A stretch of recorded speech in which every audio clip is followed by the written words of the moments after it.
Okay, Okay, are we? Yeah, he just gave you the thumbs up. Okay, great. I'd like to call the Conservation Advisory Council for the Town of Niskayuna to order. This is the September 4th, 2024 meeting. Laura, could you please call the roll? So I have Joy Wang, Ellen Daviero, Vicky Michaela, Ashok Ramasubramanian, and Chairman Strayer in the room, and online we have Georgia Marie Bonton and Richard Fontero. Great. Okay. Oh, and Simran. Sorry, Simran. Yes. And our student representative, Simran Uturker. Yes. I'm distracted by the kitty because the kitty's back up there. Okay, we have some minutes to approve, the August 7th, 2024 minutes. Did anybody have any comments? I do. Just in section 7, paragraph 6, the second sentence. It's my recollection that the board suggestion was to upload the flyers as well as resources and information at the town website. I don't recall anything about bringing Wildlife Corridor up to speed. I'm not sure what that means. Oh, yeah, I see what you're saying. So line 109 and 110.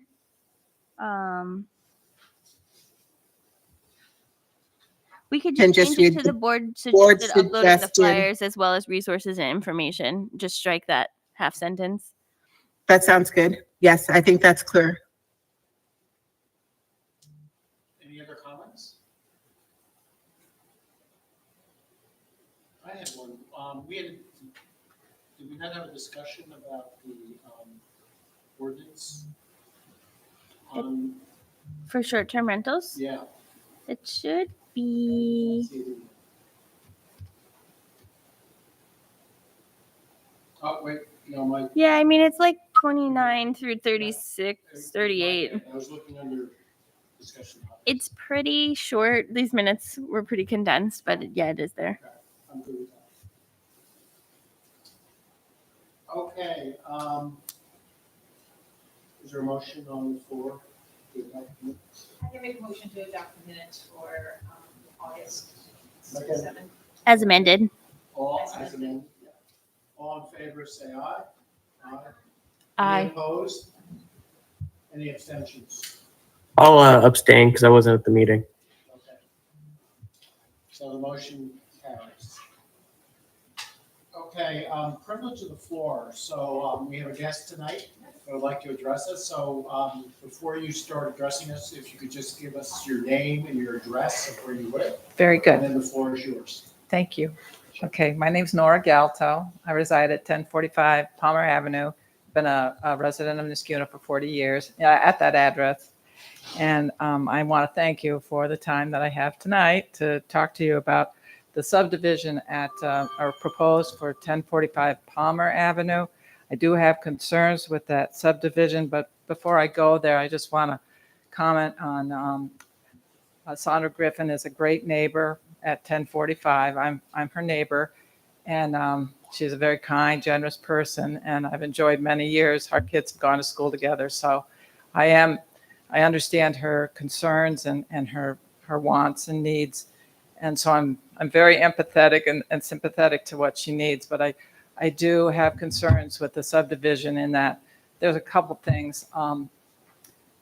It's been almost every year flooding in the back. It's the property that's directly in back of 1045 on Regent Street. And this last spring, it was so bad that the owner of the property in the back had to actually pump out water from his yard. It was so deep, it was spreading, and he got a pump. I don't know where the water went, up the driveway down to the street, I'm not sure, but it is a real issue. Sandra's property did stay dry. I have a little bit of pooling in the springtime, and this was a springtime event. I did not take pictures, but I will. And at times in past, ducks have actually come from Central Park. So it's a real bad issue of flooding in that back lot. I think it might have been worsened by the fact that the trees, there were several, or a few, I'm going to say 3 or 4 big trees, healthy trees that were cut down. Sandra cut down or had the trees cut down, and a lot of wildlife's habitat. My daughter's a wildlife rehabber, and the habitat was there was nesting there. There were squirrels and birds that lost all of that. So that was sad. It was sad to watch that and the confusion of the wildlife, because they have a path that they take, and it was wiped away. So that's another concern. I'm looking at that lot and saying, if you're going to build on that lot, there's more trees that I know will come down. And so I am concerned about the impact it's going to have on the green space that absorbs so much moisture is not going to be there. And I can't imagine, I'm thinking it's going to just get worse if that green space goes away. And so that's my concern. I just want to get it on the table. I don't know if you are able to take a walkthrough of the property in the springtime to see in the back there. It's Schenectady property, I think, on Regent Street. So I don't know how much, we would have, but I will take pictures because it has flooded every year. I know Sandra had mentioned that her basement was a dirt floor, but I've taken a tour of that house. I've been there in 1984 when Joe owned a house, and he wanted me to buy the property, but it wasn't in my cards at the time anyway. So I've taken a tour of her house, and he did a lot of nice things to it, and he had a nice basement, but she said the basement is now a dirt floor, which makes me think it may have water problems, because I had the same issue, and it disintegrated the cement to a dirt floor practically. If you got water, I've got some pumps, dehumidifiers, the whole 9 yards, because there's a real water problem on that street and for a lot of the houses. So that's my concern. I just wanted to get it out there. I don't know how much tracking you're able to do to see if that problem exists or continues, but I think the flooding in the back is going to be there for a while because the trees are gone. She did plant trees, but they're growing, but they're little. So that was it. I thank you for your time. Okay, does anybody have any questions? I had a quick clarification question. Yes. And thank you, ma'am, for Yes. coming and Yeah. addressing us. So when you mentioned your concern about, if the subdivision goes ahead, more trees will need to be removed. So is that a concern for the wildlife corridor, or is it a concern for increased flooding, or both? Both. Okay. And my daughter's specialty are squirrels and chipmunks and stuff. So she knows. She's been a rehabber for 11 years, and so she knows their habits very well. And there were a lot of drays and nets up there that were wiped out. And considering the amount of time you have spent in that neighborhood, are you aware of other species besides squirrels and chipmunks? Rabbits, possums. We get raccoons. So yeah, there's kind of a brambling, and so the rabbits will make their nests back there every year. So Thank you. Thank you. Yeah, I just have one question. You mentioned that your basement, do you get packed water in your basement? Not now with the sump pumps, but it's very damp. It's not ever dry, never dry. So we got a dehumidifier running 24/7 all the time to keep mold away. Any other questions? I had one more follow-up. Oh, Yeah. Joy, go ahead. Yeah, you mentioned the flooding is probably coming from Central Park. Ducks Ducks. coming from Central Oh, Park. ducks coming from Central There was so Park. much water. It was, I couldn't, Really? So that's a little far, right, from where you live to Central Park. And it's not that far. Yeah. Just, yeah. It's at the border between Niskayuna and Schenectady. Schenectady, yeah. And this year I haven't seen the ducks, but I have seen ducks. It was just really, the worst I've ever seen it was this year, this past spring. And I don't know if it was because the ground was frozen and the water just sat. His outbuildings were getting destroyed. I mean, water was coming up and you could see the mold line. And he got a pump out there though to take the water out because it was that bad. And I don't see that going away if there's more building on that green space and more trees coming down, and because it's a nice little space. And I understand Sandra's desire. Are you aware of any other neighbors with similar concerns? No, not that I've spoken with. No, I don't know. I know that neighbor in the back on Regent Street. I'm sure he's got some things to say about his problem with drainage. But And that's a Schenectady city I'm resident. pretty sure he's all Schenectady. Okay. Yeah, Thank you. yeah. Okay, You're any welcome. other questions for clarification? Okay, well, thank you very much. Oh, for thank coming you, before the guys. board. We really appreciate when residents come to speak with us. You betcha. I appreciate you guys. Thank you very much. Thank you. Doug, we're having a hard time hearing you. I'm not sure your microphone is on. Oh, Which good. one? No, Show? it was me. Oh, Dart. Yeah, my mic was not on. Maybe pull it closer. Closer. Oh, no, it Oh, it wasn't wasn't on, on. and Clark could barely hear me. So Oh. now, Clark, you can hear me, right? Yes, much better. Okay, sorry about that. So if you, may I just ask a question? Yeah. Is there a, I don't know this, but is there a threshold for the amount of water that, you know, that you're allotted that you can have pumped out of your house in, you know, for your, you know, for some pumps where you say, Not okay, no. really, no, because some people tie their sump pumps like directly into a catch basin via building permit, highway permit. Some people tie their sump pumps, you know, into like they may be lucky enough to have a forest behind them, so they just pump it into the forest or nearby, you know, wetland or a drainage So channel. there's no place too wet to build. No, I mean there's definitely places too wet to build, but I thought your question was, is there a limit to how much your sump pump can pump to? No, I guess I just am wondering you know, if Like you're not allowed to build on wetlands. right. Yeah. But But once you've built and then people build around you and then you get flooding, then you have to just rely on some pumps to get all the water out. no, I think reviewing the drainage for the subdivision is really important. That's actually the first drainage comment that we've gotten so far.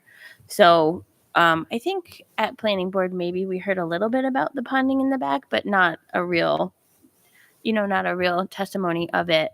Okay. Subdivisions by code can't make any water problem worse. So like she would have to do engineering to show what the current water is that's falling on that property and what it would be after she put a new house on that land. And you know, so typically when we see small subdivisions like that, then you see rain gardens or you see something to catch the water so that it doesn't go into the backyard.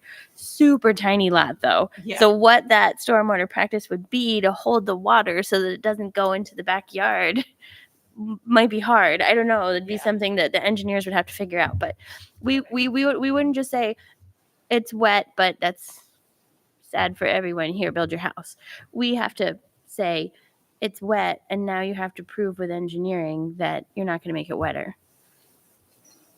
Does that answer the question? Yes, I was just wondering when the engineering part came in. Okay, thanks. Any other questions or comments on this project? Okay, it's a discussion item, and we can discuss that during the discussion item. We do not have to make a decision on Palmer Avenue today, so that's been moved. Okay. Okay, so why don't we move to the EAFs? And this has to do with the short-term rental. And this is a zoning code update. And we reviewed it last meeting, and I believe we saw it an earlier meeting as well. And the town had a public hearing on it, or the planning board had a public hearing on it. And the comments were included in our packet, some of the main comments. So I'd like to open the floor for discussion of this board to talk about the zoning code and whether we are happy with it or do we need to see some changes in it.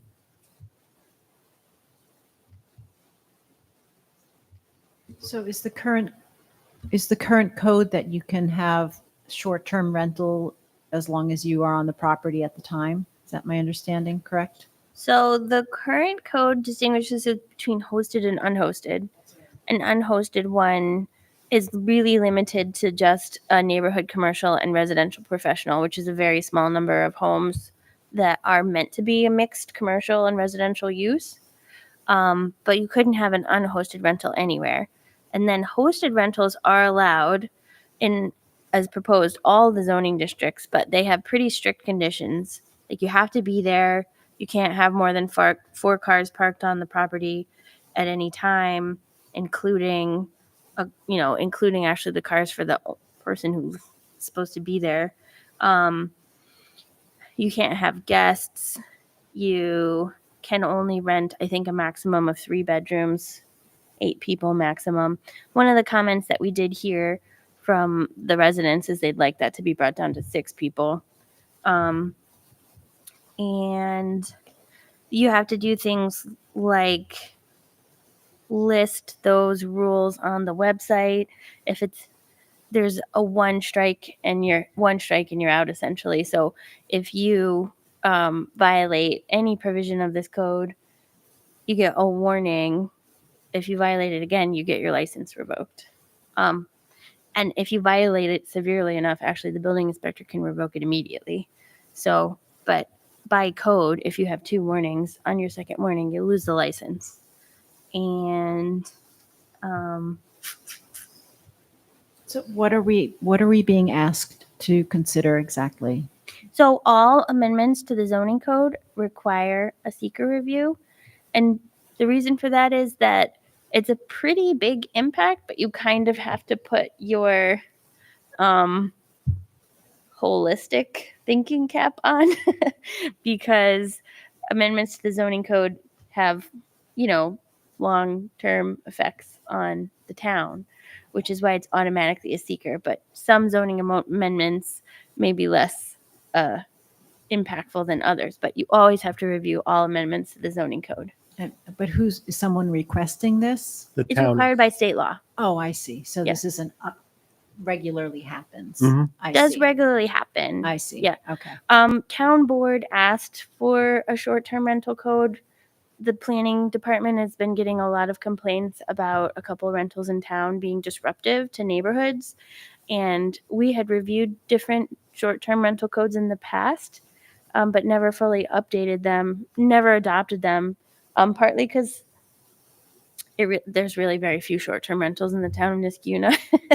And we weren't exactly sure how the code was going to work, but based on all of the complaints and the direction from the town board, the town did finally really would like to adopt a short-term rental code. So I think there's still some split between whether or not hosted should be allowed in all zoning districts. And another comment that we heard was, should we limit the number of short-term rental units by block? So say you could only have 1 short-term rental unit in any given block in the town of Niskuna or something, just so that there isn't a predominant density of them somewhere. But requiring that they be hosted and requiring that the host be there overnight, I think by the nature of short-term rentals severely limits the desirability of holding a short-term rental in the town of Niskuna. It doesn't completely take the right away, but I mean, most people don't rent a house and then want the owner of the house to be there. If they do, they're probably not going to spend a whole lot of time in the house. And it's strictly, I think, intended to reduce those people who rent a house just to have a big party in it, which is definitely a phenomenon that happens with the short-term rentals. Okay. does anybody have any comments or discussion items?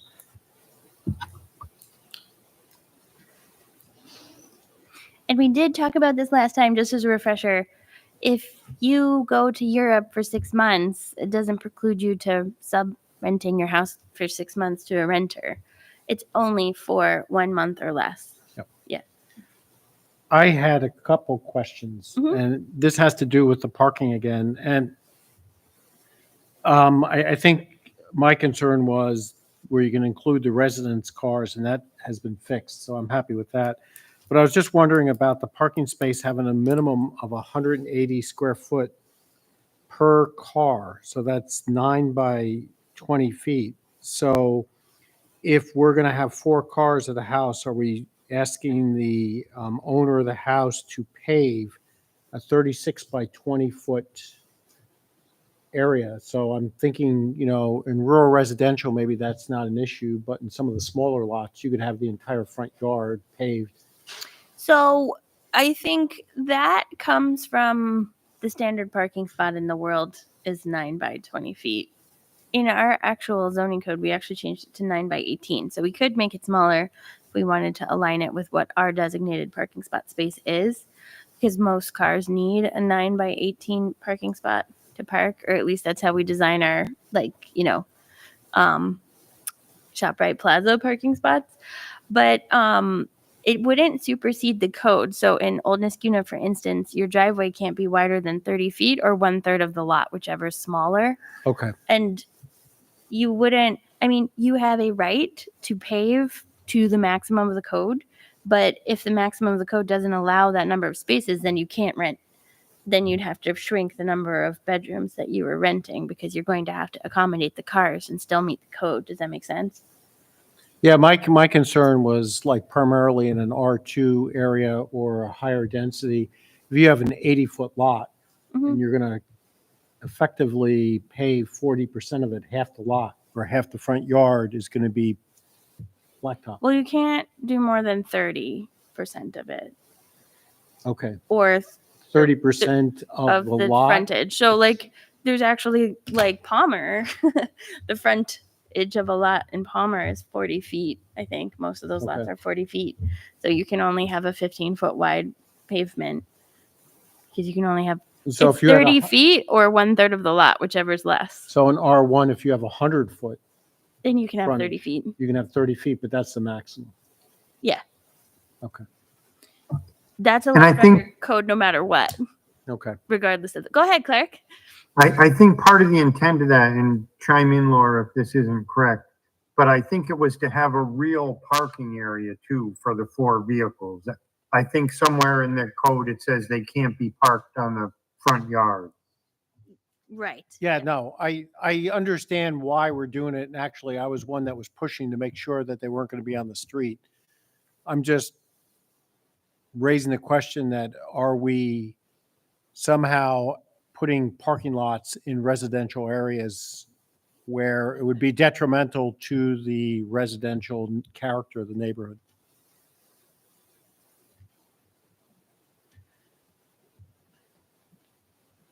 So Can I just ask, oh, sorry. yeah, go ahead. So I just have a question in regards to a map of what this looks like in our town. Mhm. So I should have asked this last week, but I just didn't think of it. So the R1, R2, and R3 zonings. So what does that look like? Where it? Well, so generally, Old Niskayuna and Country Club Estates and a couple of the old neighborhoods along Route 7 are zoned R2, which is medium density. So R2 zoning generally looks like Old Niskayuna and Country Club Estates. It's sprinkled throughout the town, but the main places are Old Niskayuna, Country Club Estates. Almost everything else is zoned R1. There's some rural residential RR. When you get towards the river, like Catherine Woods. Yeah. What's the other one that's underneath Covington Court? And then up in my neighborhood is also rural residential. So like Middle Street, East Street, Williams. Those ones are all rural residential. R3 is pretty much limited to the apartment complexes that we have in the town of Niskayuna. So you do see the R3 over the apartment complex there on Pierce Road, So what does that leave? Tall Oaks. And then there's a lot of R3 up on Hillside. So if you're not R1, R2, or R3, what are you? I mean, there are a small amount of neighborhood commercial and RP on Union. And But generally speaking, if you're a single family home, you're likely zoned one of those residences. And then if you're not, it's a commercial property. So then you're looking at, ShopRites or something like that. I'm just wondering because it was proposed that to prohibit them from R1, R2, and R3s. So I didn't know. It doesn't leave very many homes. I So think I was like, okay. So I was wondering what else existed. there's besides a small number of pre-existing non-conforming homes in commercial highway zoning districts, which is down by State Street.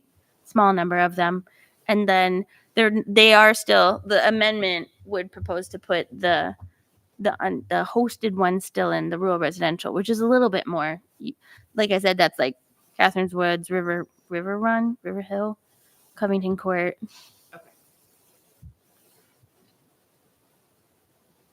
So in line with the parking, I just had another question. For the unhosted short-term rental, let's say it was in commercial neighborhood, would the applicant still have to provide the parking on Yes, site? that They could not make a deal with another parking lot. correct. The code for the parking and the rules for the guests and all of that applies to both hosted and unhosted. Okay. I shared the wrong screen. I guess the only other comment that I had was, and I raised this last time, is that unhosted in, let's say, commercial neighborhood or CN zoning district and RP, but I'm not as focused on RP. It will basically encourage people to do short-term rentals rather than provide affordable housing for people. And I think from a commercial neighborhood zoning standpoint, you sort of want full-time tenants above the stores and not have it be short-term rentals. Yeah, we talked about that, like Yep. specifically in the co-op plaza area, Yeah. right? Yeah.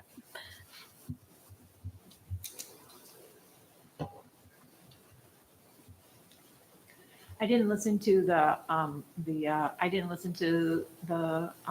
planning board's public hearing. So was there anybody what was the feedback about the short-term rentals? So generally speaking, the comments that we've been getting throughout this proposal are that people do not want short-term rental properties in their neighborhoods in Niskayuna in general. I think that the code has gone back and forth a lot. If you ask most people, they would like to just say no, but our attorneys have told us that we can't just say no. When you do that, it becomes a taking, and your law can very easily be challenged and removed, and that's not a good service to protecting communities from the negative consequences of too many short-term rentals in a neighborhood either. So this is a balance. And within that balance of the law, I'd say that the majority of people who have commented now feel like the code is in a pretty strong place.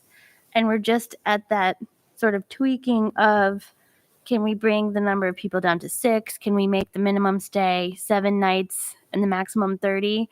If you make the minimum stay 7 nights, you remove that ability for people to just rent it on Friday and Saturday night, stuff like that. There's a couple little tweaks that we're still considering, but I would say like the bulk of the code, as far as I can tell, and Clark, correct me if I'm wrong, because that was my daughter's birthday, so I wasn't actually in the room. I would say that people don't oppose this code. They want to see a code adopted.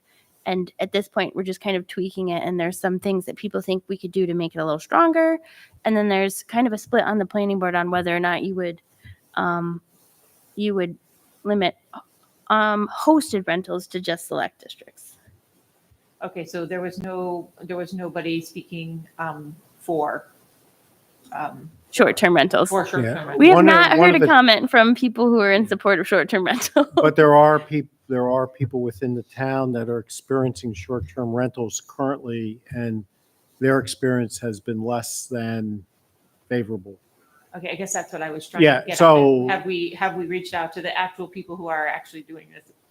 And So the owners of the short-term rentals have not come to a public meeting and brought up their side. okay, I mean, there's been some publicity on a code amendment. You actually don't do a mail out because there's no radius. So you have to be paying attention to the town and whether or not the owners of the existing short-term rentals are fully paying attention.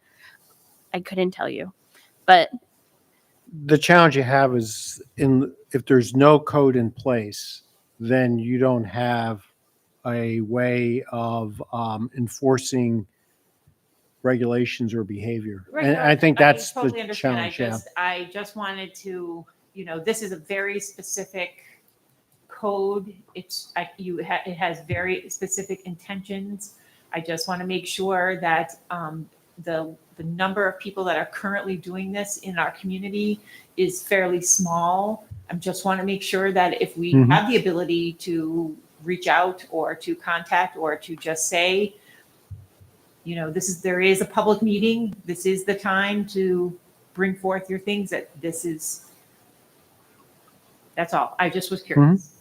Yeah. I would, Laura, and help fill in a couple of the blanks here, but I would describe it this way. Like Dart said, right now we essentially have a completely unregulated situation because there's nothing in the code. Yeah, no, I'm all for the code regulation. I have no problem with that. I just wanted to make sure, I completely understand. I can see the writing on the wall here. It's not a Okay. problem. Then just to summarize what the planning board talked about. So right now, the proposed code allows only hosted rentals in the R1, R2, R3, and where else, Laura? Well, really all an RR. And RR. So it's saying the proposed amendments that were at the public hearing said you could only have a hosted rental in those zoning districts, meaning that the owner of the property had to be there present during the stay of the renters. Some of the planning board members would like to be even more restrictive than that. And they agreed to propose an amendment to the amendment, basically, to try to allow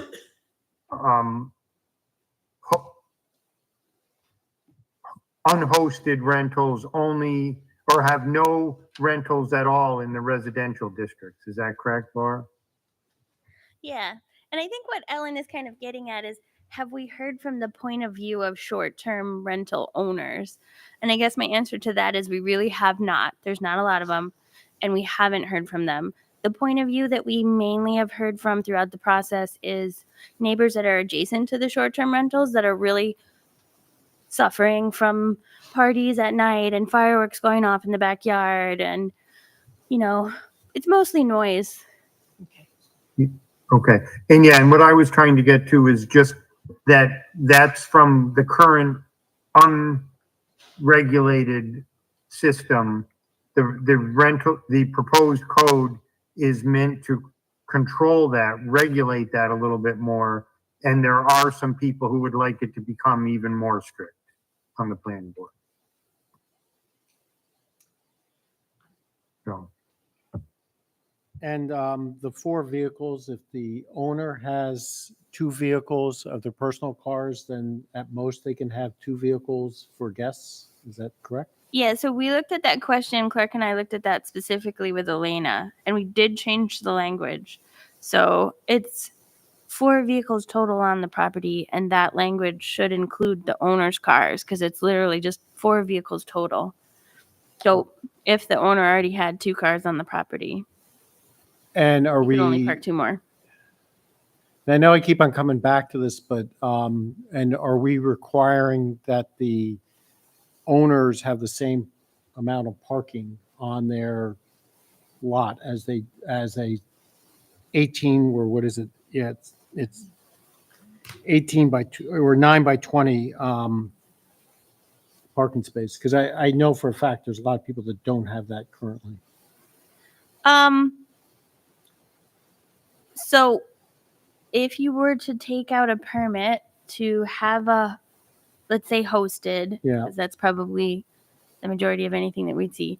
If you're going to take a permit out for a hosted rental, Mhm. you would have to show on your property as it exists where you could park 4 cars that have that kind of standard area for a parking space.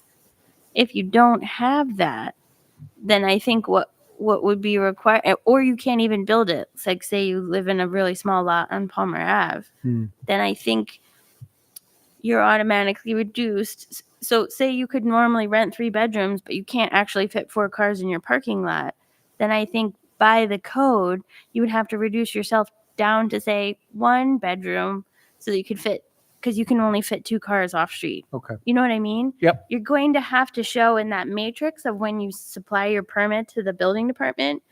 And if the building department's like, your driveway is 10 feet wide and 30 feet long, like you can really only fit 1 car in it, you might not even be able to get a building permit for then a short-term rental.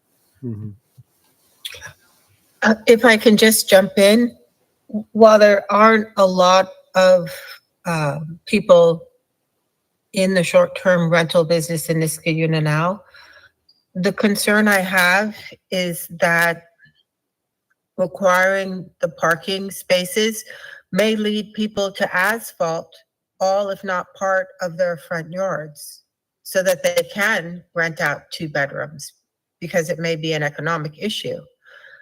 And so while it is a built-in disincentive, which is great, it does have that downside of potentially increasing the square footage of asphalt.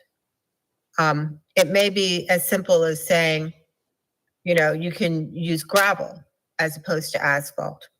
But I just want to raise that as a concern, both with respect to wildlife as well as with stormwater runoff, because the more asphalt there is, the more flooding.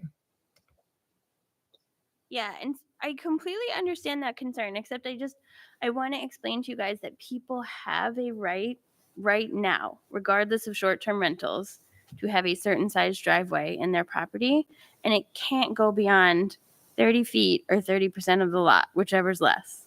So whether or not you had a short-term rental, if you wanted to make your driveway bigger, you have a right to make your driveway bigger, but not beyond whatever the code allows. So while there may be, I agree with you, a small incentive if you truly want to have a short-term rental and your driveway doesn't quite meet the standard and you may need to add 2 or 3 feet to the side of your driveway to get there, that isn't something that you wouldn't have a right to do regardless of the short-term rental. And the short-term rental doesn't allow you to do more. Yeah, I understand that. You're just providing an incentive to meet that limit, but Potentially. potentially. I mean, There's a it's cap a small to the- risk, I think, but potentially. Mhm. And then it's capped at 30%, which prevents someone from paving 90% of their front yard. Yeah, it's 30% or 30 feet, whichever is less. So if you have like 300 feet of frontage, you can't have 100 feet of pavement. You can only have 30 feet of pavement. Any other concerns, questions? So I have a other procedural question then. So it sounds to me like this ordinance is still in play. Is that true? So the bulk of the code is, I would say, not. The only question would be if there's going to be a tailoring of where the hosted is and whether or not there's going to be a couple more restrictions added. But this like the actual code itself and how its mechanisms of working and the fines and all that stuff, all of that I don't think there wasn't really any comments on it, and I don't foresee the planning board making any of those changes. There was, Laura, I don't know if you've watched the whole meeting, but there was a discussion about if the proposed amendment to the amendment is deemed substantial enough, the whole public hearing need to be repeated.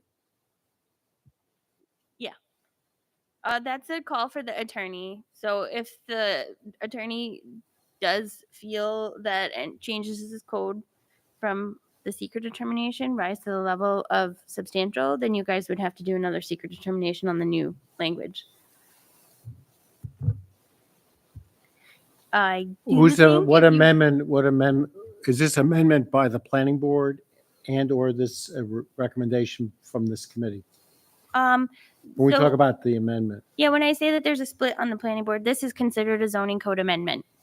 This is considered a zoning code amendment.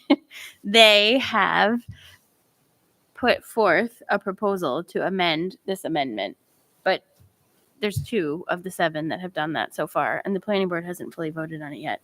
And the amendment that they're proposing is to limit the hosted rental to RR and whatever else is left, which is very small amounts.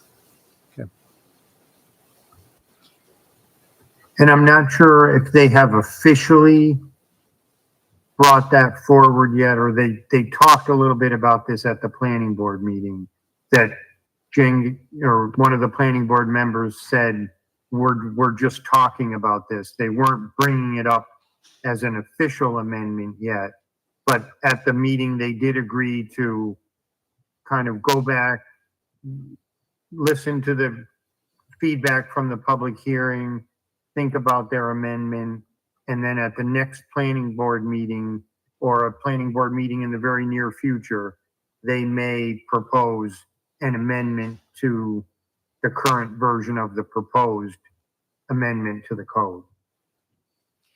So if you're getting at, should we be taking action on this tonight, Dart? I'm just asking the question, that's all. My preference would be to take action on the code as written with any of your comments, and then if Okay. it changes and it's substantial enough, we'll bring it back. But I do think that there's some advantage to having the secret determination if the planning board moves forward with the code as it is written now. It would go to the town board. The town board can't call for their public hearing without doing a secret determination. So the secret determination is the next step in kind of the major steps of adoption. Mhm. And I want to make sure that the code is right, and I'm very happy to listen to all the comments and the differing opinions. But I do want to try to get this done by at least December so that I can start enforcing it January 1st. Mhm. I check to see, but the longer it goes, the more potential bookings there are, and the harder it is to kind of like start saying, well, if you have 16 people, then that booking has to go. You know what I'm saying? Yeah, So okay, so yeah. I think the way I'm viewing this is that we have 3 choices here. We can do a positive deck, we can do a negative deck, we can make some comments with the understanding that if there's a large amendment change, we'll see it again. So it's really up to the board. I'm more than happy to put comments in there, and if there's still questions about what way to go with the planning board, there may be some influence in that, making a determination. But again, it's really up to this board to decide what to do. I'm okay going forward and making, comments and distinctions. That's my opinion. Anybody else have any comments? Richard, Georgia? It doesn't seem like it'd have a huge impact just based on the number of properties. So I don't really see a big change from an impact standpoint. Okay. Georgia? I don't have an additional comment. I think that the balancing that Laura mentioned that the attorney is addressing is a key point with the amendment to the amendment. I don't think an outright ban will pass muster. And, my other concern has been addressed with the 30% cap. So I think that there are a lot of disincentives already built into it as drafted. And like you were saying, Laura, it seems like it's almost done. I think it's just about finished. Okay. Thanks. So I guess I would ask that a motion be made. Does somebody want to make a motion? Well, you want to go through the questions real fast, and then we can do a motion? Yeah, sure. Let's do It is a that. long form. Yes. Okay. Just by code, it's a long form. So let me just pull it up for you guys. So most of it is obviously a no, just because code amendments in general don't require ground disturbance. But see if I can zoom in a little more for you guys. What's page 18, sorry, yeah. You see it? Yep. Does the proposed action involve construction or physical alteration of the land surface? So that's a no. Well, it might if you put driveways in. You want to just put that note in there? Yep, I do. CAC concern is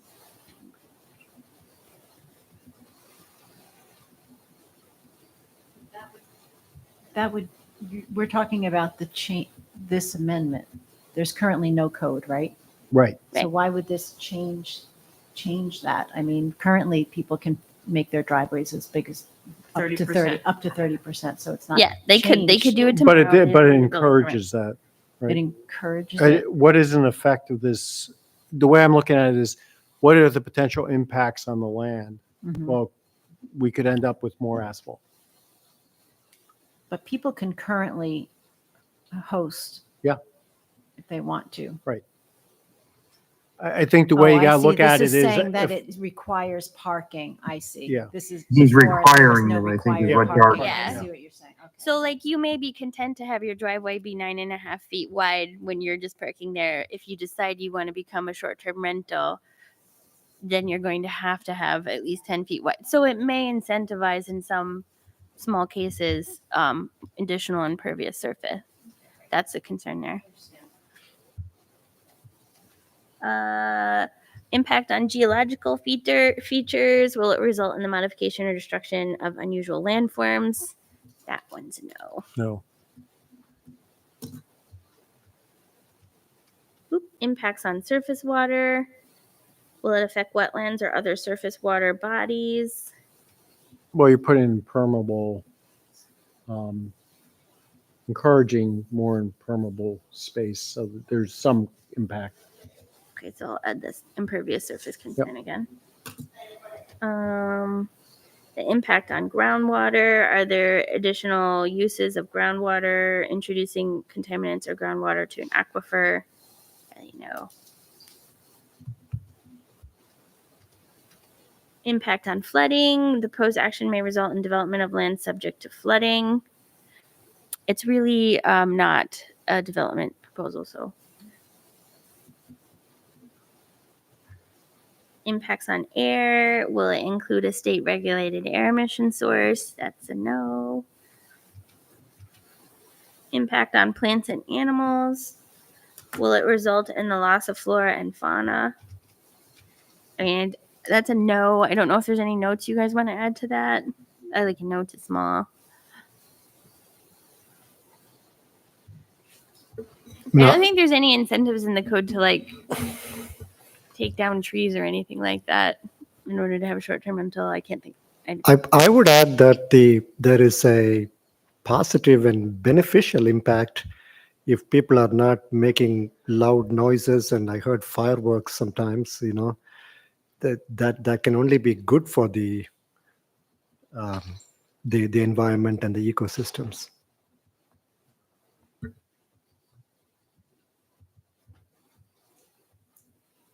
Okay.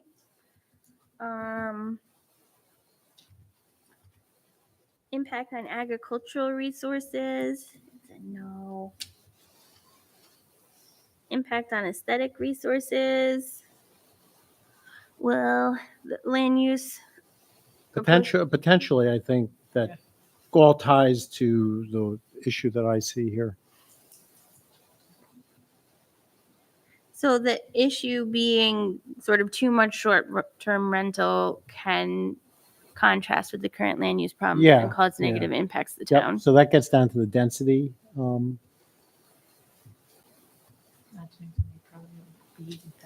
Ellen, now you had some concerns about it in all areas. Is that a concern of yours or not? I don't know what you were. You raised the question about whether it should be in all zoning Oh, or R1. not. Yeah. I guess what I was trying to clarify is what was left if you removed No. R1, R2, and R3. That was all. Oh, okay. That was- All right. So you didn't have a concern. So, I mean, I don't ever think that, if you are trying to, our current society's view on what is aesthetically pleasing usually requires pesticides. So I'm not for that. And I think that, short-term rentals have to have too much eye appeal instead of practical healthy solutions. So I'm all for no pesticides. Okay. Dart, I'm not sure if I understand your thought process on this one. Because, I mean, what about looking at this as currently there is no code regulating short-term rentals, so people can basically do anything. The proposed code is regulating some of this. Yeah, I think that's almost like a positive statement, like Right. Ashok's comment that should the code be adopted, you may actually see a reduction in late night noise, which helps the flora and fauna. Like, should Because the don't code you be have to adopted- view this against the current Yeah. state, which is there is no regulation at all? Right. So should the code be adopted, you actually are potentially protecting the current land use patterns because short-term rentals are in contrast with them. Well, providing you don't get full streets of rentals, right? But they, in our residential districts, they Yeah. would also have to be hosted. No, So there still I- has to be a person living in the neighborhood. Yeah, there, no, yeah. I understand that. Yeah.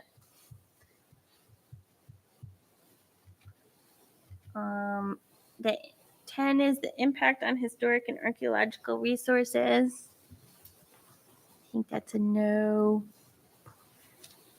Feel free to jump in, anyone. Impact on open space and recreation.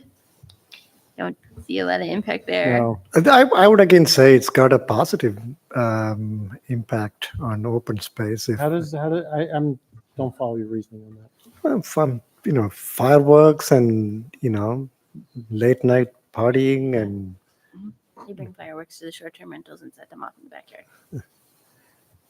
Oh, Mm. okay. multiple times. No, that's fine. I was just wondering where that came from. Yeah. So that comes directly from the testimonials that we hear from the neighbors to the short-term rentals. Yeah. Yeah.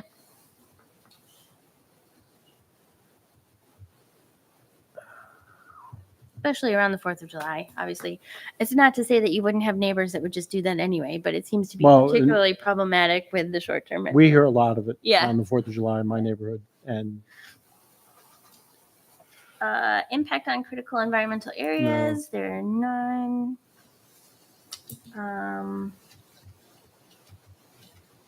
Impact on transportation. Is it going to change the existing transportation systems? no, Impact on energy. Does it increase in the use of any form of energy? marginal, but I would put no. Okay. Impact on noise, odor, and light. Potentially light, yeah. You mean the regulations themselves might make that better, right? No, Or are you thinking, no, if I have a driveway and I want to put rentals, I might put floodlights to light up the entire driveway, which we should not, they can, but Yeah. that's not, so we'll just put in. what I'm saying here is, look, if we put these comments in and say, look, you need to consider these, I'm okay with that. But I think, if this is still in play, we should raise any issues that we're potentially concerned about. Yeah, so there's potentially an incentive for more lighting on residential property. Yeah, I mean, I think we should discourage lighting to begin with. I just read a report, an article the other day saying that less street lighting essentially does not increase crime. Mhm. So, So this impact is on the negative side, and Ashok brought the positive side. Mhm. That we yeah. Well, it can be positive too on this. Yeah, because I mean, theoretically, it may also be reducing the noise issues. Mhm. Impact, Doesn't increase. This specifically says doesn't increase. right. So, I mean, no, the code would theoretically be actually decreasing the noise. Yeah. The impact on human health, that would be a no.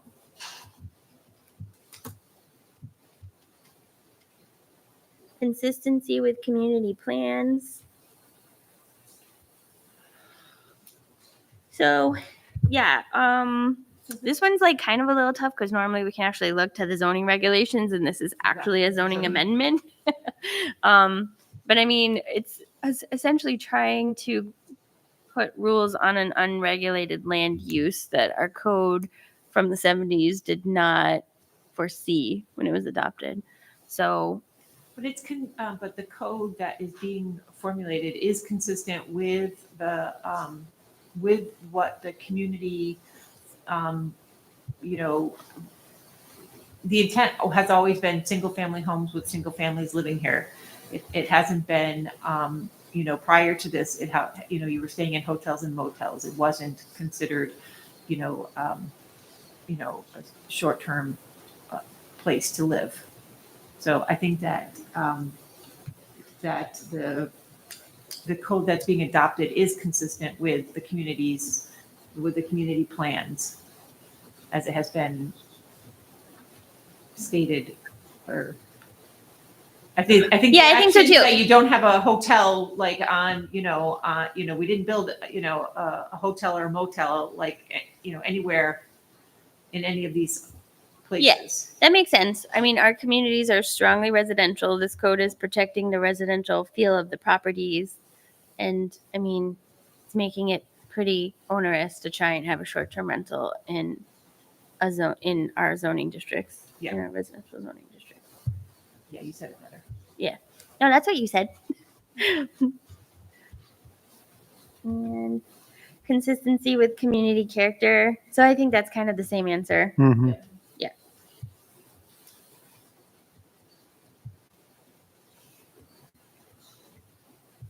Okay. Did we want to add any additional notes? So the main notes I have is, there's a small concern with incentivizing additional impervious surface or additional lighting. There's some positive in that you could see a reduction in late night noise. And then it's generally consistent with community plans because it's protecting the residential nature of our neighborhoods. I would like to add, addressing the first bit, is that while it is important to have off-street parking, it's necessary to have off-street parking. I would like the town to revisit the required parking requirements, because again, this is not a commercial venue where we need a 9 by 20 foot parking space.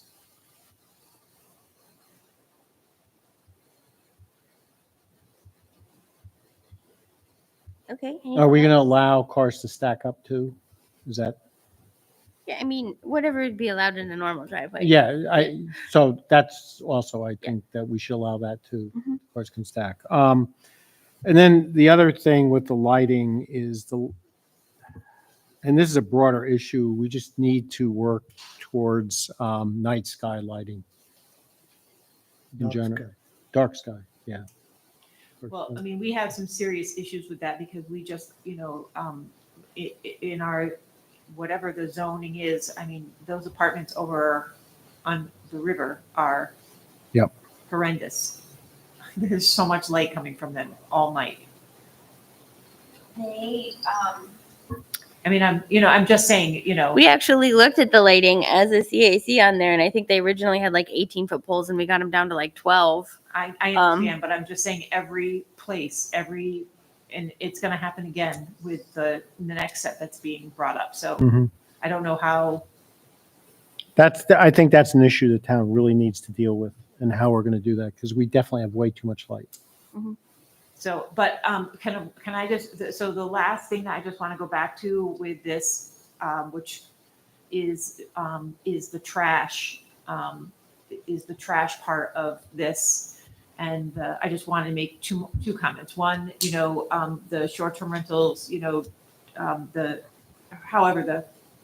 just the trash and the amount of trash that is made, and the recycling or non-recycling that is done from gatherings.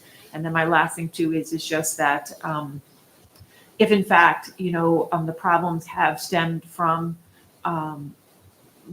gatherings that have been unhosted, and this is what we're trying to curtail, then it also is requiring resources of the towns, our police, our fire, if there are Building fireworks and stuff like going off, but then pull them away from the other town residents that are, could possibly, which is part of the community character, I guess. Just those two things I kind of want to just noted. I don't know.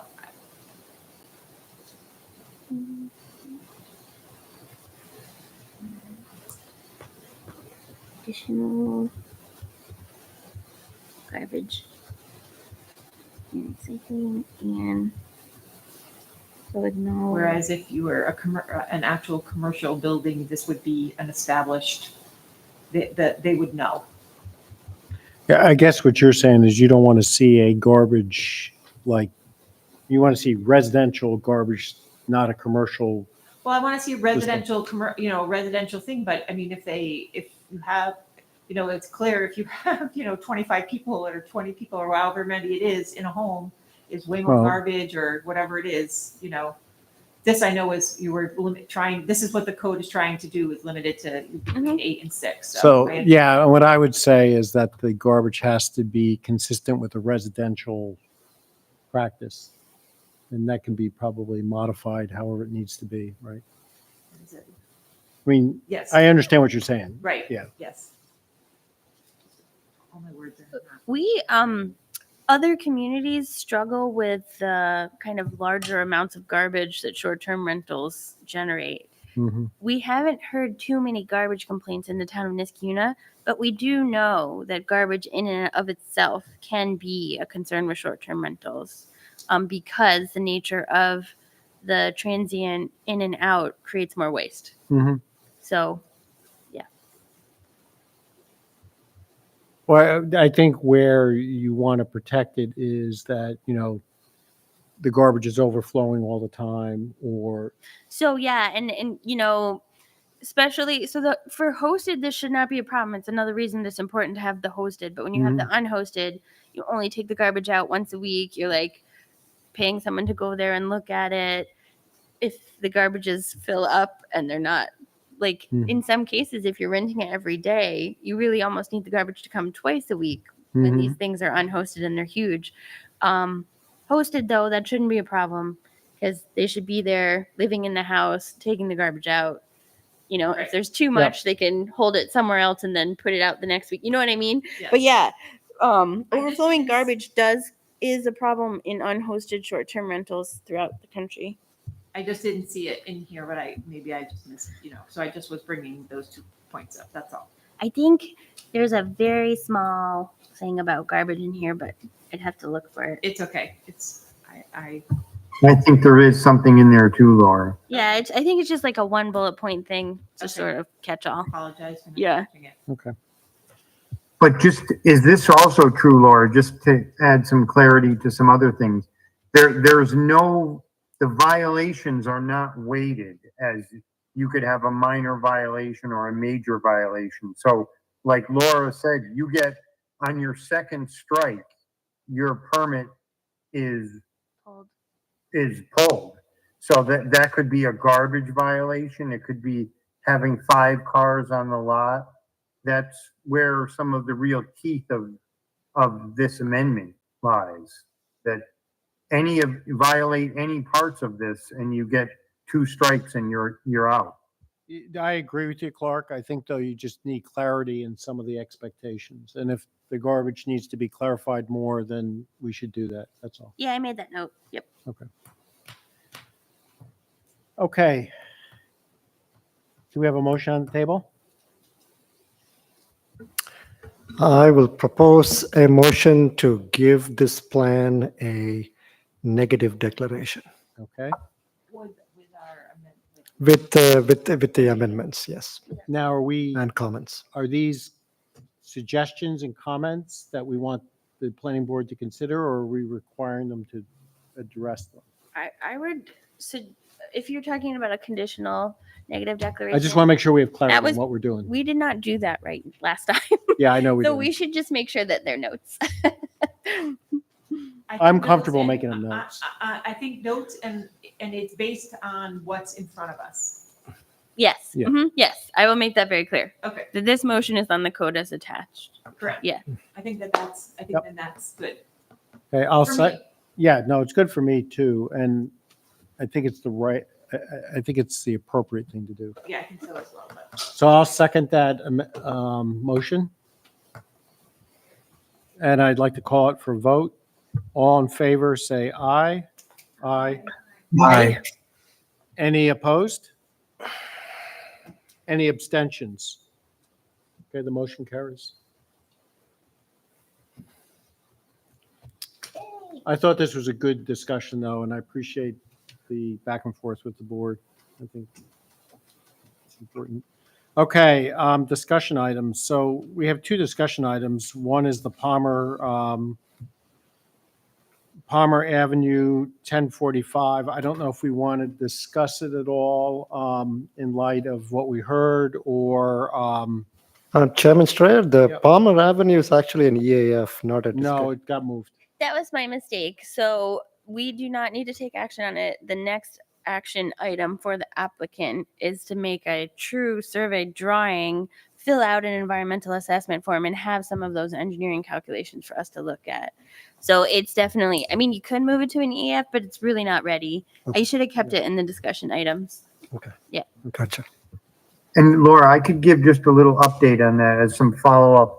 That was discussed at the last planning board meeting. Genghis Khan is the planning board project lead, and he scheduled a meeting with the applicant and myself, and we got together. The planning office had created a list of steps, and it's quite an involved list that this proposed two-lot subdivision would have to go through to come to fruition. And I don't know if you put that in the packet or not, Laura, but it involves the whole Niskayuna process. Then because part of the backyards lie within the city of Schenectady, there would be a whole city of Schenectady process that has to be executed as well. So there's a pretty lengthy involved process. So we sat down with the applicant and we explained that she is right in the box right there with the big box that says applicant. And her next step is to put in an application for a minor subdivision, have a survey drawing completed, complete the EAF. And we told her that the project is really at a point where she should hire an engineering firm to really start looking at things like stormwater and things like that there are just some steps that really need to be done. So she's right in that loop now from 8/27. She has to go to the zoning board of appeals. So she would have to get all that work done by September 16th in order to get on the agenda for the October zoning board of appeals meeting. She said she probably won't hit those dates. She'll spill to the November ZBA meeting. But there's a lot of work to be done on this, and to the concerns about drainage, that's one of the engineering things that would have to be looked at right now. And we explained the town would have to hire a town designated engineer to review her engineer's work. So there's a lot of work to be done on this project if she chooses to go forward. I can put in the agenda statement though that we heard, or to the planning board, Yeah, we should that put we that heard in. those comments from the public, and that, you know, that we did hear the concerns for flooding in the backyard and the impact on green space and habitat, you know, absorbing the moisture. Mhm. We have time to put that in the packet. So Okay, I would recommend, given where we are on this particular project, as far as where the applicant and the number of steps that has to happen, unless anybody has a burning desire to discuss this project, I suggest we table it for this meeting. yeah, and we'll just make those notes from the public comment on the Yeah, planning board. okay, agenda statement. good. Okay, then let's move to the second item, and that is the 921 Pierce Road. And we had several questions about that, Laura. I don't know if you want to give us an update on that. So that one still doesn't, I mean, the only difference between on this one from the last time that you saw it is that, oops, where's the map? Is that they kind of oh yeah, they squared up the back here. Mm-hmm. No real change to that this is the smallest flag lot that's been proposed on Pierce Road. No change to, really a number of concerns that were already expressed. Mm-hmm. So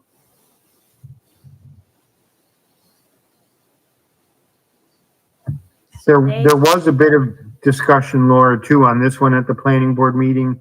And the applicant and the applicant's engineer even kind of considered, I guess there's a strip of property, maybe towards the bottom of the page there, that they could potentially acquire that would give them enough frontage along Pierce Road that they're somewhat considering demolishing the existing house and possibly going with two code compliant lots of 100 feet wide each, or whatever the code requirement. I forgot if this is R2 or R1. But they did talk a little bit about possibly changing this completely to a more conventional subdivision, 2-lot subdivision. yeah, it's R1. Okay. Yeah. So, and the applicant and his engineer were gonna kind of go back and take a look at some of that. Yeah, so this is another one I'd probably suggest a deferral on. It seems to be in a state of flux. They haven't Mhm. addressed any of the concerns from the CAC yet, and no action is required. Okay, given that state of that particular project, unless there's any burning desire to discuss this project, I suggest we table this one as well. Yes, but I think it should be duly noted that, about how we feel about, this lot, and that we still have, Strong concerns. very strong Yep. concerns, and that we, that the questions, unless it, is completely changed, and I have to say, I'm taking down an existing home to put up another 2 homes. Wasteful. It's, Mhm. it's very,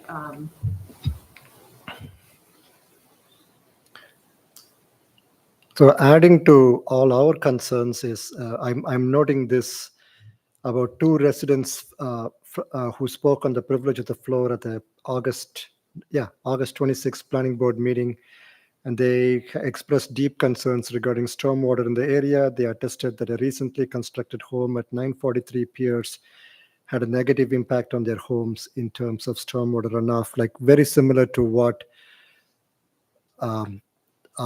the person spoke in our own privilege of the floor right now. Mhm. So, judging by your comment, Ellen, you'd like to express that you still have reservations about the proposed project. yeah, I realize that they're gonna come back, or they themselves are working it out, but this project, as it sits now, I just didn't want it to go, I just think we should just note that we still all our concerns are still on the table, and we, and now we have more because of the water issues that, President brought forth, I guess. Right. Okay, does anybody object to putting that on the record? Okay, let's just note it. Okay, good. Climate Smart Task Force initiatives, greenhouse gas emissions inventory. I don't have an update on this. I've been playing phone tag with Jim Younger. He is working on the community greenhouse gas inventory, and I believe that he's mostly done, but he still needs some data for GE and Capital. Okay. Once we finish the community inventory, then we would move on to the climate action plan. So hopefully I'll have something for next meeting. Excellent. Laura, quick clarification there. In one of the previous meetings, I had asked Jim whether it would be possible to find out, when we set aside an area for low mow, what kind of economic savings it generates for the town. and he had mentioned that it's a fairly simple standard calculation that they always do. I was wondering if you could follow up on that and Yeah, and economic savings or greenhouse gas? economic savings for the town in terms of like machine wear and tear, fuel cost, maintenance, manpower. Okay, yeah, I'll ask him about that. I'd forgotten. There's actually probably a greenhouse gas in this. Well, I'm sure Reduction, LOMO is greenhouse gas emission reduction, but Yeah. you talk to him about economic savings. Yeah. Yeah. Yep. Natural resource inventory. I know that we had another walkthrough. Ashok, do you want to fill us in? Yes. So we had another walkthrough with our consultant, Jim. He was there, and I didn't know the three places where we went to. They were delightful. I didn't even know that the residents had access to those things. We went to Fieldstone Estates and Avon Crest and one other thing that Shannon Boulevard. Yeah. Sure. Shannon Boulevard. Yeah, they were just completely delightful. Like I didn't know that these three wonderful parks existed in Niskayuna, and I've been living here for 14 years. Once again, we were able to connect with the Boy Scouts, and there were a whole pile of kids there. We had 3 different walks, and people could come and go as they will. All in all, it was a very successful event. I do think it's time to update our funding agency, because one of the terms of the grant is to keep them in regular contact. So I'm in the process of writing up something and saying, hey, we are actually doing the things we said we would do, and things are going quite well. So, and I know there's a leadership change in our funding agency too, the Mohawk River Basin part of DEC. So that part I'm working on. Laura, I think I can send something for you to review by mid next week. Okay. Sorry, Simran's leaving us. So we'll Thank you. update the funding agency, and then we're going to schedule the fall walk. Yeah. Our next working group meeting is next Tuesday, and we're going to do the fall walk, the last 3 properties. Fall walk, maybe we can spend a couple of minutes right now looking at a date and avoiding some major major dates. If people are up to it, I promise no more than 2 or 3 minutes, because October, middle of October, I am gone. So I was actually thinking Saturday, October 19th. If it's not conflicting with anything else. The previous Saturday, I'm gone. The previous Saturday is Yom Kippur. Okay. Bless you. So, And then Laura, do you see anything alarming on Saturday, October 19th? Yeah, I don't see anything that's conflicting with any of the town stuff. Okay. I don't know, like Ellen just said, sometimes October can be tough, but it doesn't look, I'll just double check the town calendar. My only, and this is only a slight hesitation, it's getting close to election day, No, that doesn't matter. No, I Okay. think the 19th is fine. People should be walking in nature regardless of what's happening with politics. so, Maybe they should be more walking in nature. So we're thinking October 19th, possibly. October 19th, possibly for the final walk. And we've been blessed with beautiful weather, knock on the wood, right?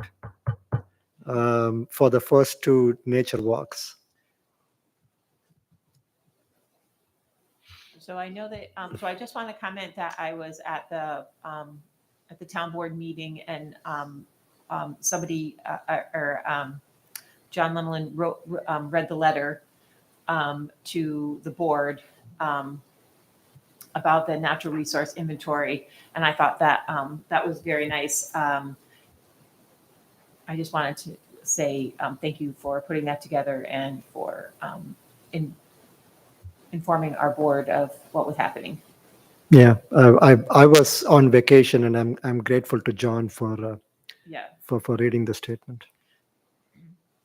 And I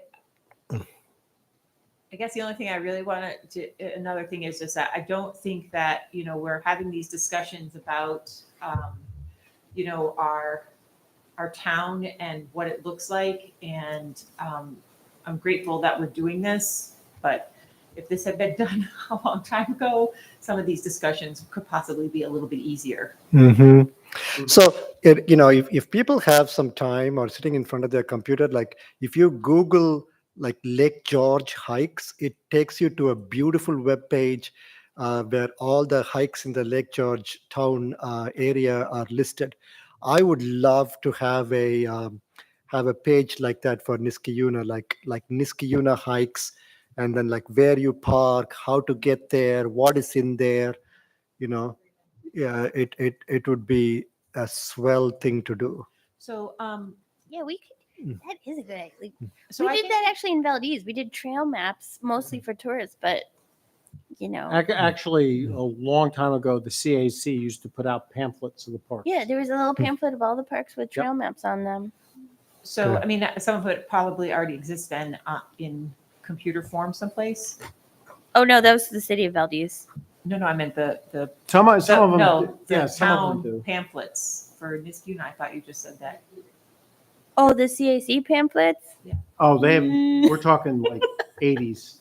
I know, but No. okay.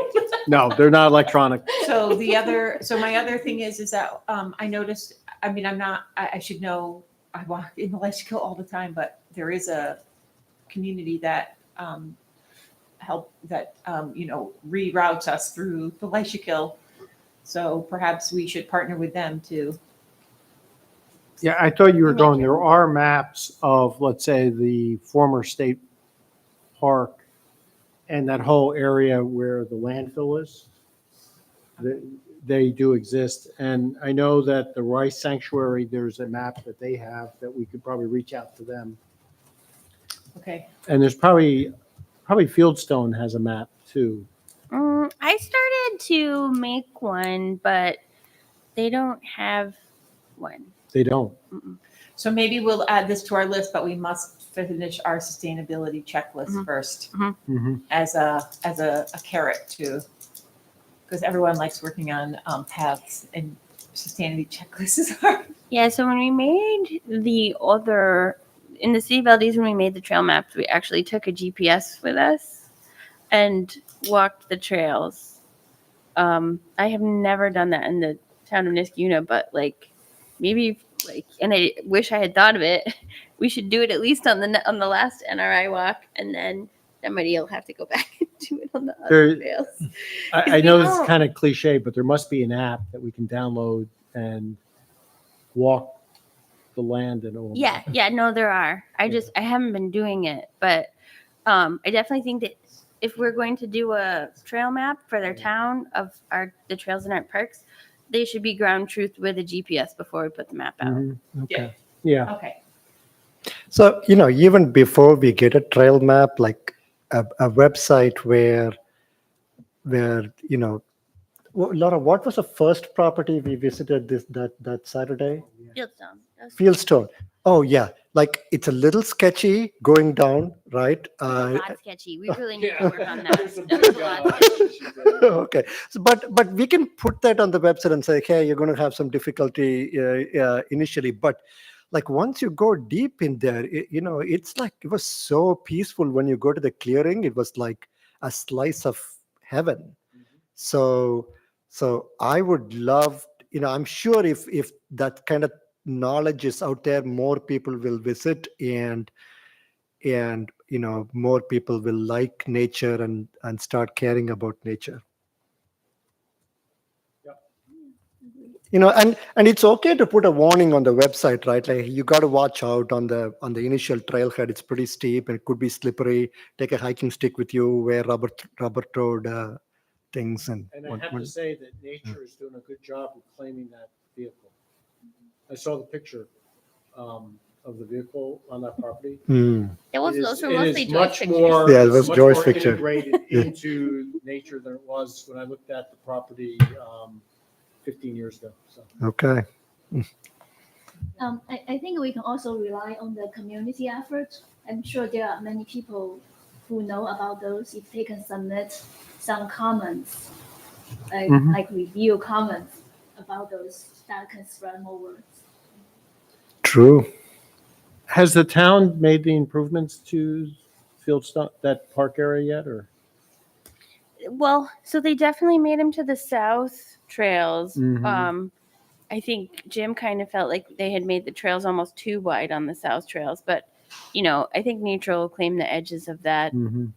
over time, and it'll still be kind of nice flat gravel trails. Mhm. But there were no improvements to the north side of the trails. Like it was extremely difficult to walk from Fieldstone Estates townhouses down into the bigger part. Mhm. And then also like there are no steps to the bridge. Yeah, the bridges are like 2.5 feet steps. Some of them are huge. Yeah. There's significant work that needs to be done on the north side. The south side was fine, but south side is the smaller side.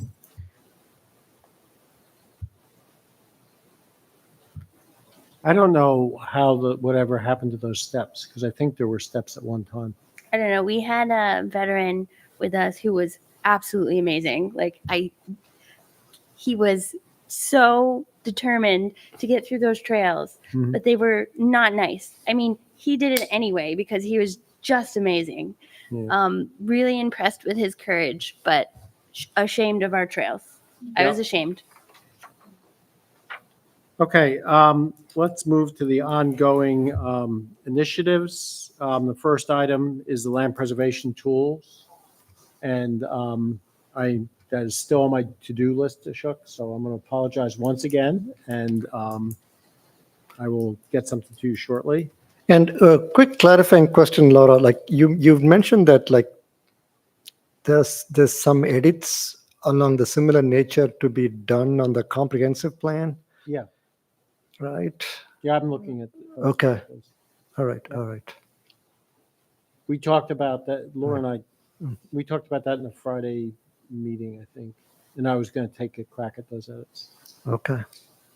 Is that what you emailed me about? Yeah. Yeah. Yeah. Yeah. I didn't actually dive into set your some email time yet. to edit the doc, but then I forgot. Like, okay, what am I editing? Like, No, we should set that time aside, but But I can put the NRI edits in there. Like Yeah, I that. thought that's what Yeah. you want. Yeah. Yeah, but then I got confused, and then I thought I was doing the land preservation edits too, and then now I'm remembering that it's your homework. Yeah, it's my homework. Okay.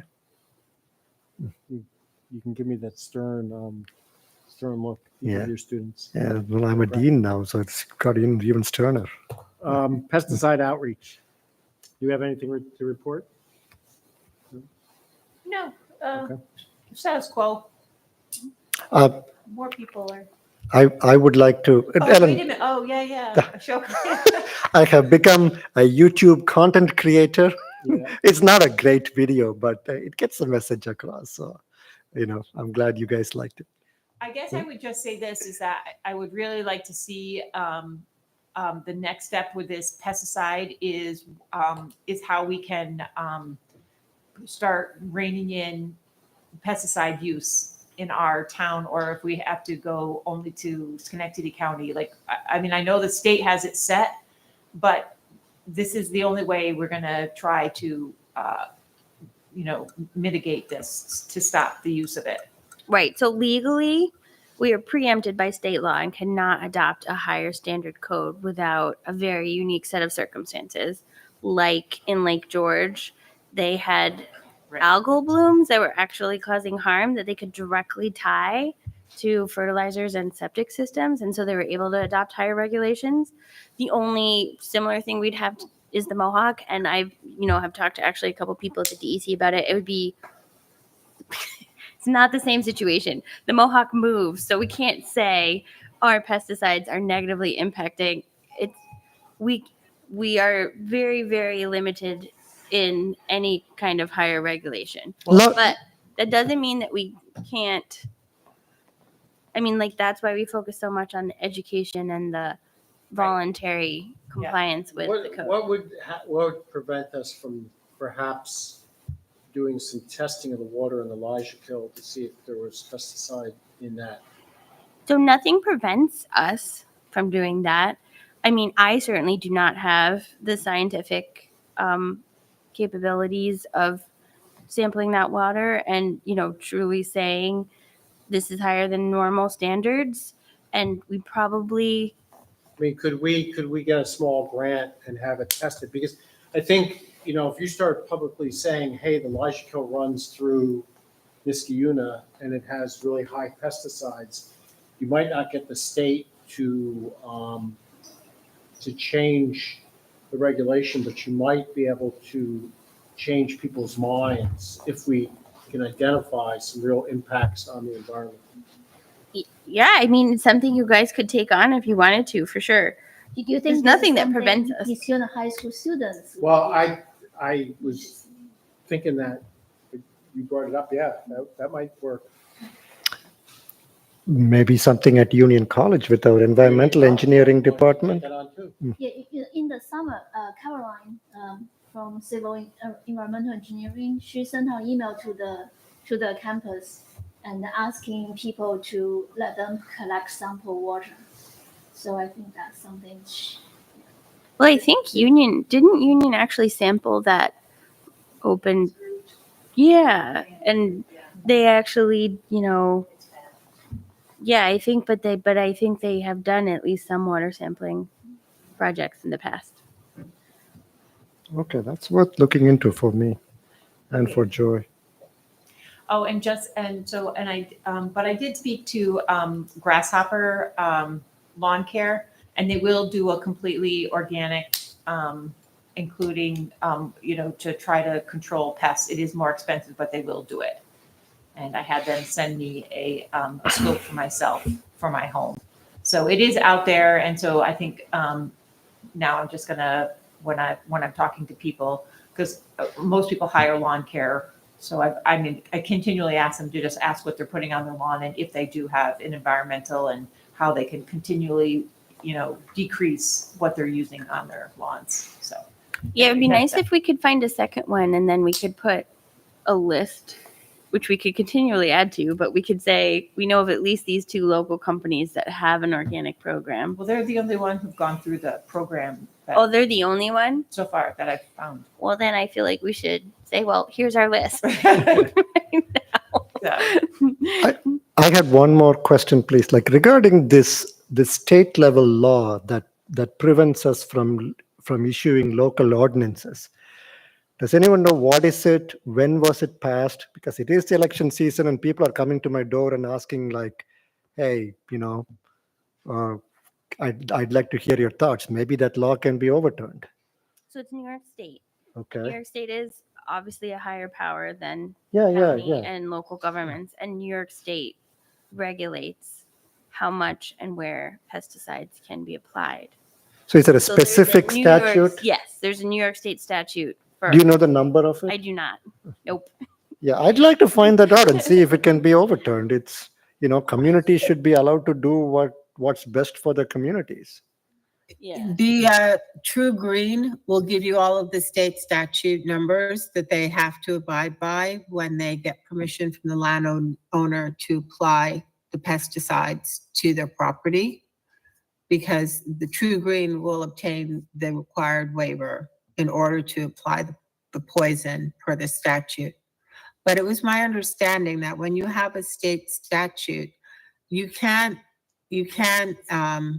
implement regulations that are less stringent, but you can implement regulations that are more stringent. That's my general understanding. It's probably something that the town attorney can confirm. Yeah, no, I think that's always true, but there's something specific about the pesticide law that's preemptive. John Delarada is an attorney and he's pretty passionate about no pesticides. He's been very supportive of our pesticide-free program. And I mean, he might be worth reaching out to Ashok. He definitely did the research. There's something that's preemptive in that law. Okay. Okay, I can reach out to John Delarote. Laura's side conversation. I'm pretty sure it's an old law and likely constructed with lobbyists that have a lot of money. Uh-huh. But changing that, in New York State, Would be difficult, but you could do a more restrictive as opposed to trying to overturn the law itself is what I would suggest. and so in that case, it's probably, and I think I did a little bit of this, but other people can too, is you talk to Lake George. They're the only community I know of that was allowed to adopt a more restrictive law, but their more restrictive law, I think, did go through the New York State legislature.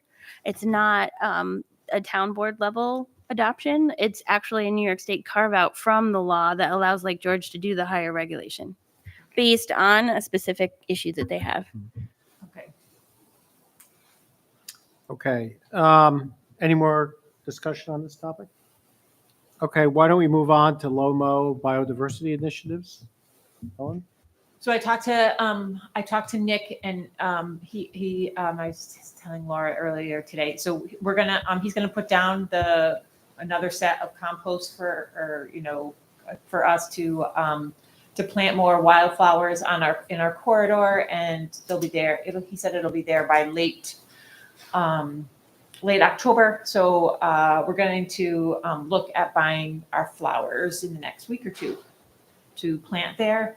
And I did ask him, I know this is, I'm just going to talk for a second. So I did about the composting. So I did talk to him about asking him if Schenectady County had a composting, plan, a 5 or 10 year plan. And he said that, funny, I should ask that they were hoping to have that done in the next week or two for Schenectady County to outline a composting plan.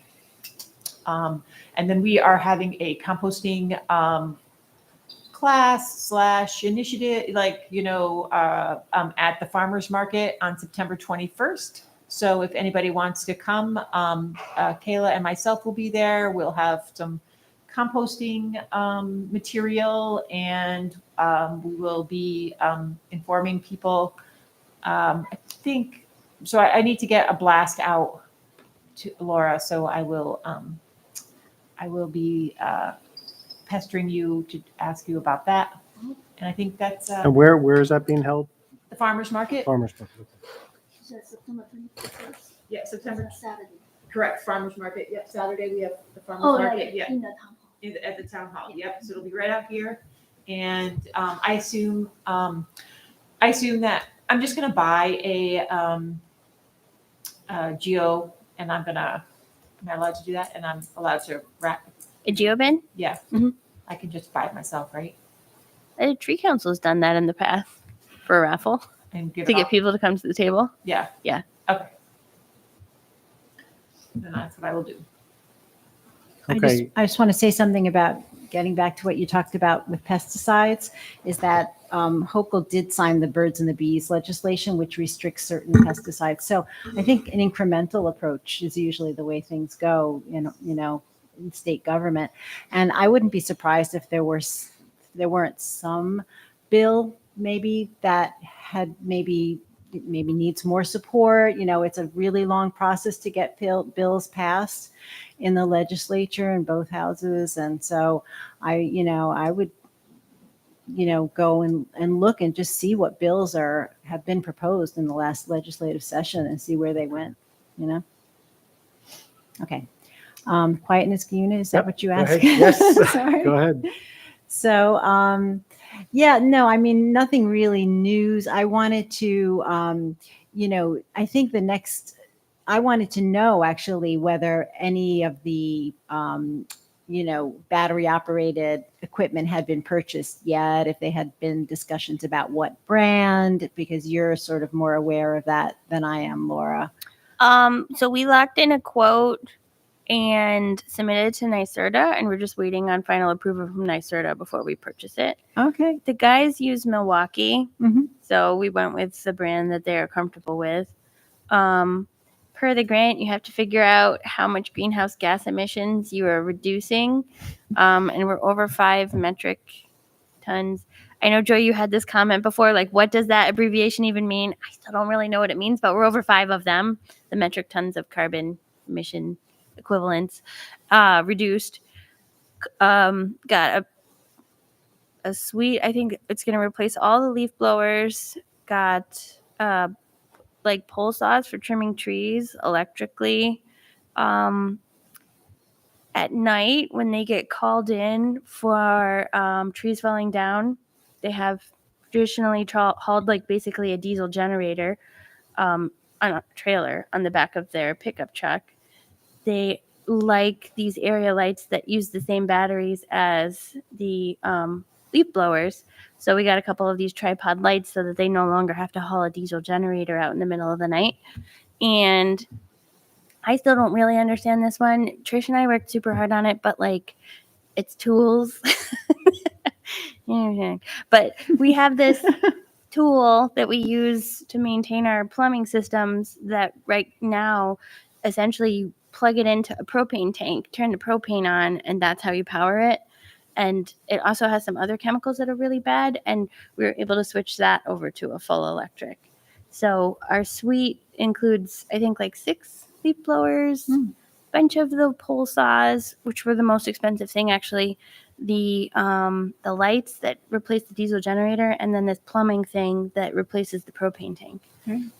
I mean, I think once that's, it's purchased and it's being used, I'm going to contact the American Green Zone Alliance because that's a national organization that recognizes towns, municipalities for transitioning to, sustainable land care equipment, because I think it would be great to have that recognition. And we can make, have some type of ceremony, maybe, and officially recognize the town. I think it would be a great example. Yeah, I Maybe think get that's some press for it as well. And maybe other towns could kind of take note and see, wow, this is happening in Niskayuna. Maybe we could do it too. So anyway, that's it. Good. Oh, the website, I would like to have a link to the website on the CAC website, because it is, we do updates on the website. We put the information about the recent, grant and articles, new research, things that come out, regarding to noise and all sorts of things. So it would be great if we could, and you just have to let me know. I mean, it's quietniskayuna.org, so you can just go on and link it, or whoever is responsible for that can go ahead and do it. Yeah, we can do that. Okay. Excellent. Great. Can I ask one follow-up? So were those things you were talking about, the town-owned equipment? And I think it would be more impactful to reach out to the people in the neighborhood who also operate those loud.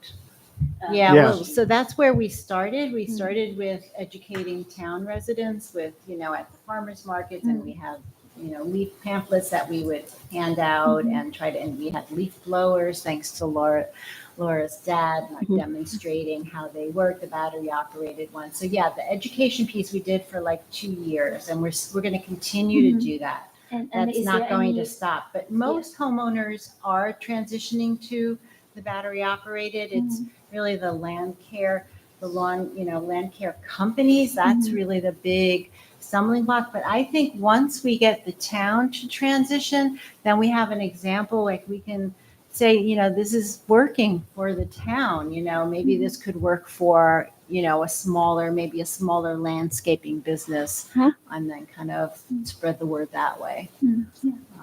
But yeah, I agree. Yeah, the homeowner is, it's very important because, you hear them, I'm sure, when you walk around there on their toe. So I guess, we do have, I guess what we need to work on is that noise ordinance, and where it, in the town, and what that is, right? Because there is a noise ordinance. So I mean, Wow. the Quiet Niskayuna education is typically the first component.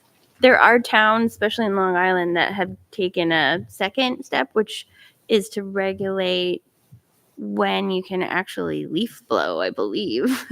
And it limits it to spring and fall on certain hours. I don't know how successful that is. I can imagine that is difficult to enforce. But there is some legislation out there, examples of actual laws that would prevent people from leaf blowing at like 5 in in June because they have a speck of dirt on their driveway. Right, some towns have outlawed them completely. Okay. But again, enforcement, you're right. They're difficult to That's tough. enforce. Yeah, I would be interested to talk to whatever town adopted that to see if it was because the residents asked for it and how often they actually go out there and figure out who's doing what. But Okay, George, did you want to fill us in on the wildlife corridors? I don't have much of an update from last time. We're looking to upload the flyers. And I can certainly pull more information and coordinate with the NRI surveys, but that's all pending. On a personal note, I ran over one baby bunny with the lawnmower, gave it a bloody nose, but it survived and was nursed by its mother. And then ran over a second one without the lawnmower being turned on. And that one just looked at me like, what are you doing? So I haven't killed off the wildlife in our area as of yet. So I think there is a wonderful need for the pamphlets. We ended up calling a rehabber ourselves and getting a little bit of advice on how to best keep them in place and help them reunite with their mother. And we were able to do that successfully. So officially no update. We're looking to upload those flyers. Unofficially, that's my update, my personal update. All right, well, thank you. Then finally, the sustainability checklist. I know there's still a few outstanding items on that. I would just say, let's try to get it done by next meeting. Do we know what's outstanding? if you go on to there, Yeah. like I think Richard still needs to do the glass. Vicky just emailed me her Quiet Niskayuna stuff. And I have to email you. I did the glass today. Oh, you did the Oh, glass okay, today? good. Right. So maybe it's mostly done. And then Yeah. you were going to do the heat pump stuff. And I have right? the stuff, I just have to. Okay, yeah, so it's really close. And then the last thing that I wanted to do was to put an actual checklist on the front, Yep. which Simran and I were going to work on that. But so it sounds like it probably will be ready for Yep. next month then. Okay. Thank you, Richard. No problem. Is there any other business before the meeting that we want to discuss? Well, I'd like to welcome again my colleague Joy and for sitting through a nice, productive, full meeting. Thank you very much for joining us. Yeah, thank you. It's very impactful. And hearing about the discussion, decisions made, it made me feel more proud of being a Niskayuna resident. Okay, with that, I would just like to make a motion to adjourn the meeting. Second. There's a second. Anybody who would like to stay, say aye. Hearing none, I guess we're going to adjourn. Thank you.